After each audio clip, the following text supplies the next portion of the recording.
This happened a couple of years ago, right before school ended. It was the last day of 8th grade. It was exactly what you'd expect on the final day of middle school. Excitement and bittersweet goodbyes. Everyone was running around, scribbling signatures and cheesy messages in each other's yearbooks. My middle school was huge, easily over 1,000 students. So, to keep things manageable, the teachers collected our yearbooks and passed them around to different classrooms, making sure everyone who wanted to got a chance to sign. I'm sure you could see how that could create problems. Anyone who wanted to could write whatever they wanted in anyone's yearbook. The teachers tried their best to prevent things from getting out of hand. But I knew a few kids who wrote some mean messages to people they didn't like. At the end of the day, when I got my yearbook back, I flipped through the pages eagerly, reading all the goofy notes from my friends. But as I scanned the pages, something caught my eye. There was a signature below the face of someone I had never seen before. His name was Samuel Robinson III, a name I'm going to remember for as long as I live. The message he wrote was short, simple, and, honestly, a bit unsettling. It read, "Hags, I'll be seeing you again." I stared at the page, confused out of my mind. I'd never even spoken a single word to this Samuel kid. It wasn't like there was anything I could do about it, though. The school year was over, so I couldn't see him even if I wanted to. I just chalked it up to some weird kid being weird, or maybe an honest mistake. Either way, I stopped thinking about it. A few hours passed, and before I knew it, I was at home, hosting a sleepover in my basement with my best friends Kevin, David, and Kieran. The four of us ate Doritos and played Call of Duty all night. My parents' bedroom was 3 floors above us, so we didn't have to worry much about keeping the noise down. We were messing around on my dad's rowing machine sometime just before 2, when we heard a sharp knock at the storm door. The sound instantly silenced us. Who the hell would knock on the storm door? It must have been someone who either didn't want to wake my parents up or knew we were down there. Or both. It didn't make sense. The person kept knocking in the same rhythmic pattern. I could tell Kieran was about to say something, and I couldn't stop him in time. In a loud and assertive voice, he asked who was there. I wanted to knock him out. He had basically broadcasted to whoever was out there that we were down there. My basement doesn't have any external windows, so it was unlikely that they had known we were down there. But now they did. After a long pause and no more knocking, a muffled voice answered back.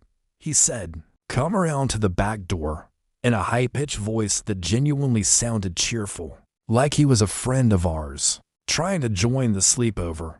It was definitely a teenager's voice, too, and it didn't sound like someone who was pretending to raise their voice, either. I was pretty scared, I can't lie. My friends were seemingly unfazed, though, like they thought it was somehow exciting that some random kid was outside my house. They insisted that I at least check it out, and even though I didn't want to, they pressured me into it. We crept upstairs, careful not to make too much noise. I approached the back door slowly, trying to ignore the pounding in my chest. Through the narrow glass pane beside it, I could see a shadowy figure standing under the dim light.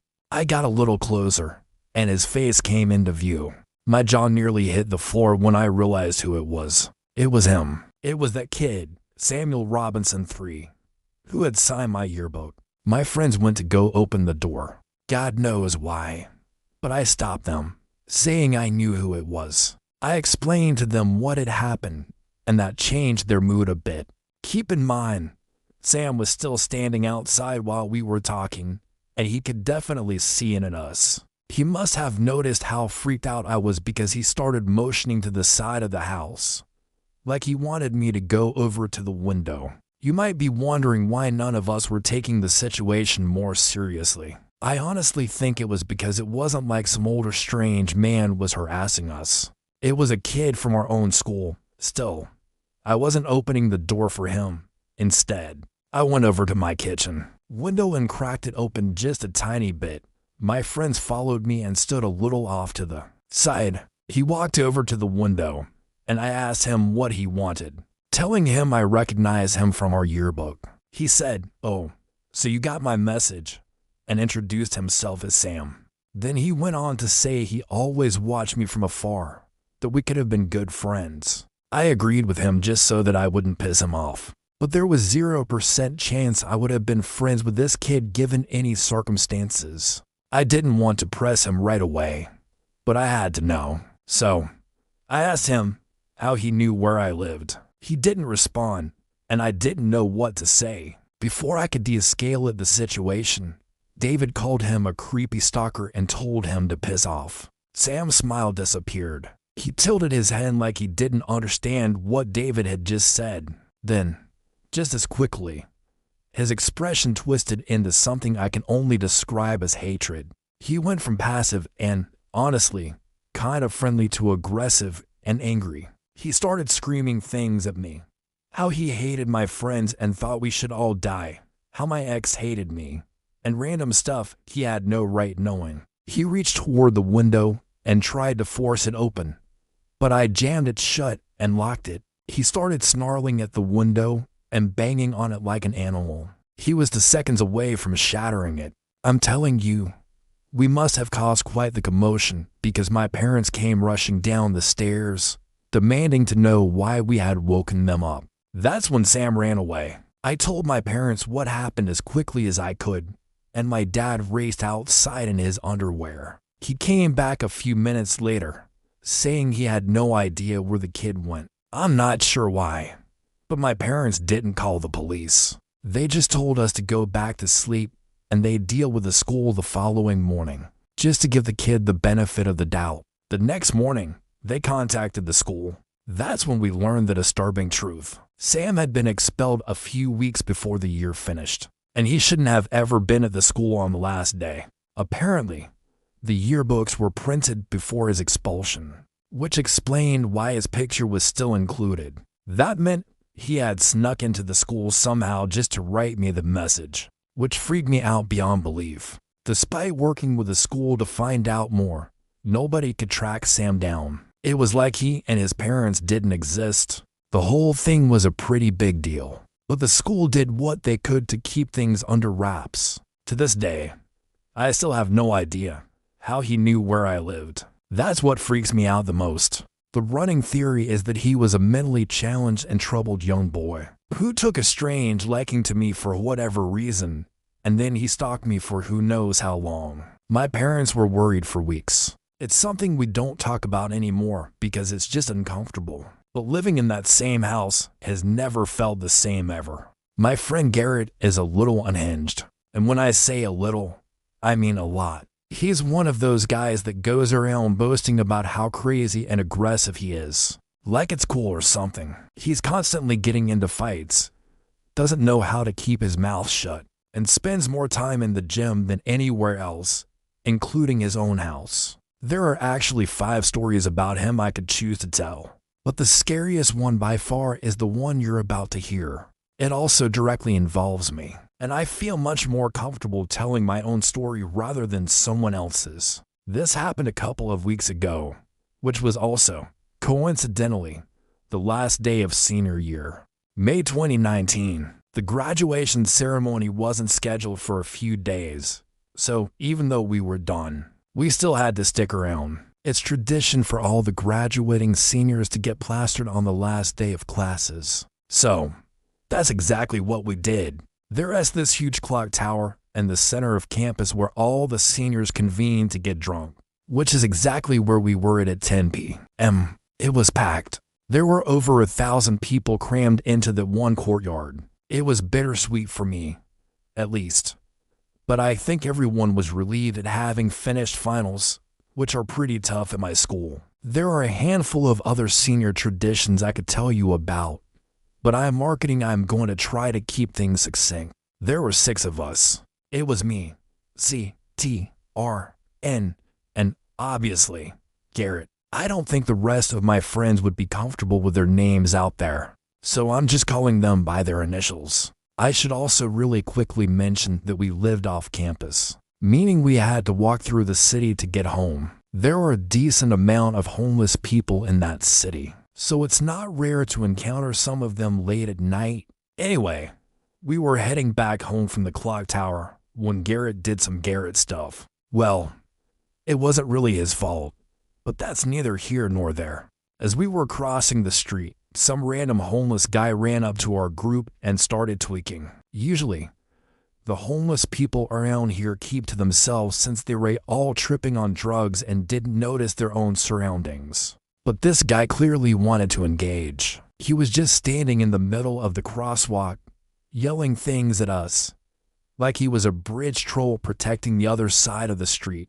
We laughed a little and started walking in a wide semicircle around him, as we didn't want to piss him off or antagonize him. Well, everyone but Garrett, that is. Instead of disengaging, Garrett started yelling things back at the guy, telling him to get the F out of the street and to stop harassing strangers. The tweaker didn't like that and took a few aggressive steps toward him. That's when the rest of us jumped in to prevent an altercation from happening. We must have intimidated the tweaker because he stopped charging and went back to just yelling things. I pulled Garrett out of the street, trying to get him to behave, but he pushed my hand away. Before any of us could do anything, he charged full speed at the tweaker and screamed crazy. The tweaker started running away, which caused Garrett to stop charging and start laughing. I know it's bad, but the scene was genuinely funny, as messed up as it was. It was like running full speed into a flock of birds and watching them scatter. We started walking towards our house after that, but after a few minutes, we realized the tweaker was following us. When he caught us looking back at him, he started yelling things about how we had made a big mistake and how he was going to quote call a niche, whatever that meant. We started heckling the guy back, hoping he'd get scared and leave. But I'm pretty sure we only intensified whatever tantrum he was having. Look, I am not proud of everything that happened that night, but we were about to graduate from a very prestigious university and had been celebrating all night with alcohol, so we weren't in the right headspace to properly evaluate the situation. About a block away from our house, we realized the guy was still following, albeit a little further back. Now, I told the rest of the guys I didn't feel comfortable leading him to our house, and the other guys agreed. So, naturally, Garrett took off toward the homeless guy before the group could come to a consensus. He again started sprinting at the guy, who once again fled in the opposite direction. Garrett turned and jogged back towards us, and we all jogged up the street. We thought that was it. We made it back to our house, pretty confident we hadn't been followed that time. I'm not even going to go into what we did back at the house. Let's just say it was a level of degeneracy I won't be approaching anytime soon. I can't even tell you what time it was. I was stumbling out of the front door to pick up my DoorDash when I noticed something odd. The side gate that led into our backyard was wide open. It was especially weird because we used this little strand of twine to keep it shut. So, the door being open meant that someone had deliberately undone it. I instantly made the connection. It was probably the guy from earlier. I had enough sense to connect the dots, but I guess I didn't have enough sense to react accordingly. The smart thing would have been to alert my friends, but my drunken self decided to investigate. I put the DoorDash on the porch and went around the house, trying my best to walk straight. I turned the corner into the backyard, and before I could even see, I felt a rope around my throat. I flailed around wildly, but it was no use. Someone was strangling me from behind, and there was nothing I could do about it. I felt the rope as frayed ends digging into my throat as he tightened it with all his strength. I genuinely thought I was going to die. With all my might, I swung my legs backward, and he lost his footing. The two of us hit the ground, and I could breathe again, but he was still on top of me. In a fit of rage, he clawed at my face, and I could feel blood streaming down my cheeks. I threw him off of me, and he got to his feet before running out of sight. I'll try and keep things short from here on out. I ended up having to go to the hospital that night. The cuts weren't bad, but I needed a bunch of shots to protect me against any kind of diseases the guy might have had. The police were less than helpful, and since I was moving out a week later, there wasn't much I could do either. The worst part about the whole thing was that I had visible cuts in all my grad photos. Garrett felt so bad he ended up taking me to New. but I never held anything against him. I just hope he's learned his lesson about not antagonizing people who have nothing to lose. When I was in the 7th grade, there was this kid named Sven in my homeroom. To put it mildly, he was a bit strange. He was one of those kids who didn't socialize with anyone else, even though people frequently tried to include him in things. I didn't have all my classes with him, but from what I remember, he would always sit in the same spot in every room, the back corner opposite the door. Without fail, he'd show up to school in the exact same outfit every day, cargo shorts and an oversized burgundy hoodie. He obviously didn't talk much, but when he did have to answer a question or read a passage, he had a really deep voice that lots of other kids made fun of him for. I don't recall him having any friends at all, which made sense. This one time, my friend Tyler caught him slicing worms during recess, which I'm pretty sure he ended up getting detention for. Speaking of recess, Sven would spend the whole period by himself next to the fence that bordered the woods. He never played any games or did anything even remotely kid-centric. He'd just stand next to the fence, doing God knows what. Some of my friends claim to have seen him talking to someone on the other side, but I've personally never seen that, so I'm not going to spread potential lies. I'm trying to think of other things about him worth mentioning. He had several quirks and some other weird habits typical of any strange middle schooler, but none relevant to the story I'm going to tell. This happened on the last day of school. I went to a pretty big middle school with lots of kids per grade, meaning there were a ton of concurrent classes with students from the same year, happening at all times. Because of that, there was this last day of school tradition where students from the same year would sneak into and sit in random classrooms to try and mess with the teachers. I'm pretty sure the teachers were privy to this and played along to amuse the kids. But that's neither here nor there. I don't remember the exact time this happened, but I do remember I was in one of the few classes I shared with Sven. Everything was exactly as it had been all day. The entire class was mixed up with random students that were supposed to be elsewhere. I was kind of a stickler for rules growing up. That's just how I was raised. So, I never participated in any of the tomfoolery. My friends all did, though. So I was often alone in all of my classes since they went to other rooms together. This was one of those times. All my friends had left the room, and the only kid I knew even a little, coincidentally, was Sven. Sven was acting stranger than usual that day. That's something I remember distinctly. I can't fully remember what we were learning or doing in class, but I do remember that Sven was tapping his foot pretty aggressively, something he never did. He was also constantly looking around the room as if searching for someone or trying to keep tabs on someone. I don't think he was watching me, but I couldn't be sure. The other thing I remember was that there were a lot more kids in the class I didn't recognize. Granted, one or two wasn't anything out of the ordinary since everything was switched around, but the odds that there were so many students I had never even seen before were slim. At some point, the teacher, I'm pretty sure her name was Miss Bell, told us to get into groups of 3 or 4 to work on some kind of end-of-year reflection worksheet. Nothing serious. Most kids just used it as an excuse to talk and mess around.